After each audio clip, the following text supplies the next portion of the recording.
Good morning, everybody, and welcome to Miss Eason Reads. Today I'm going to talk to you about multicultural literature and why it is so very important for our students. Every child should be able to find a book that speaks to them and that they can relate to based on their culture or their family. One great book that I want to talk to you about today is called New Shoes. Sorry, that's a little hard to see, isn't it? New Shoes. It was written by Susan Lynn Meyer and illustrated by Eric Velasquez. And this book is about a little girl named Ella May and her cousin Charlotte. Ella May always gets her shoes from Charlotte. They're hand-me-downs.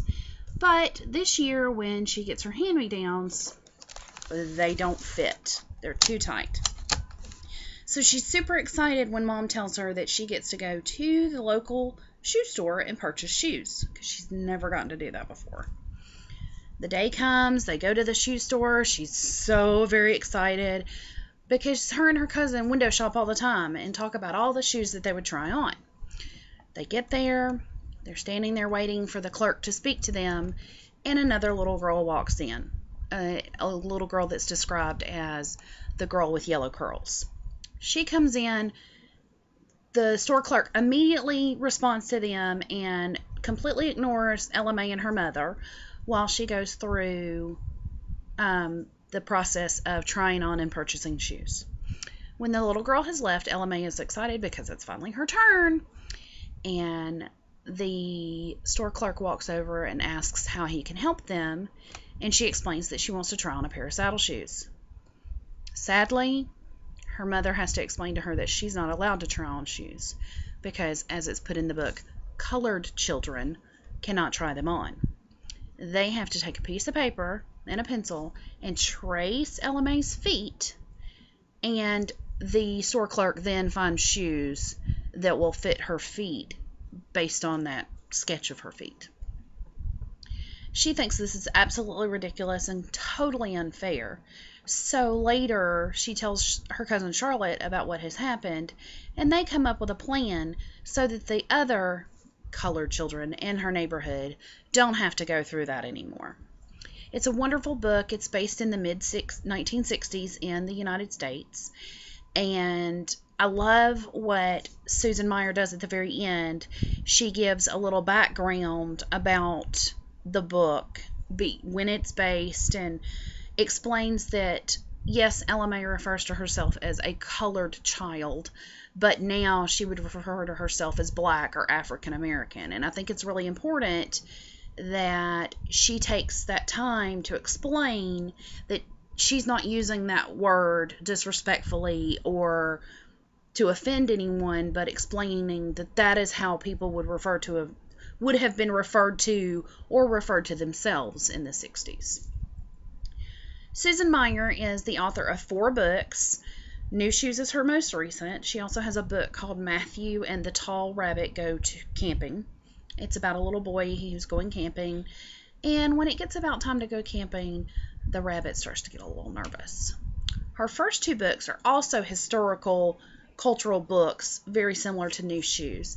The very first book she wrote is called Black Radishes, and it follows a little boy named Gustav, who is a Jewish child living in France during World War II, and how they are fleeing Paris to try to get out of there before the Nazi army comes and takes over. And there's a follow-up book to that, which is her second book, and it is called Skating with the Statue of Liberty. It's also about Gustav and his family, and this is when they decide to leave Paris, that is now France, that is completely occupied by Nazi Germany during World War II, and they decide to come to the United States. On the boat over, he meets a little girl who is from Africa, and he's super excited to have a new friend. But once they get to the United States, he's shocked to find that there's just as much discrimination here in the United States as what they left in France. It's said on her website that those books were based on experiences her father experienced as a Jewish child living in Paris during World War II. So that's how she came up with the idea for those books. Unfortunately, I wasn't able to find much about her basis on the New Shoes books. Eric Velasquez, who is the the illustrator of the book New Shoes, is an Afro-Puerto Rican man who was born and raised in Harlem. His parents were very important in making sure that he knew about both cultures. And his grandmother was an artist, and so was his father, so he feels that it was just a natural progression for him. He paints beautiful portraits and has illustrated many, many books. Back to the story, New Shoes. It is just amazing to me the way that these two little girls deal with the injustices that they are having to do, that they deal with daily on a life. And this is so very true for children of color in the 60s. Discrimination was at its highest then, probably, and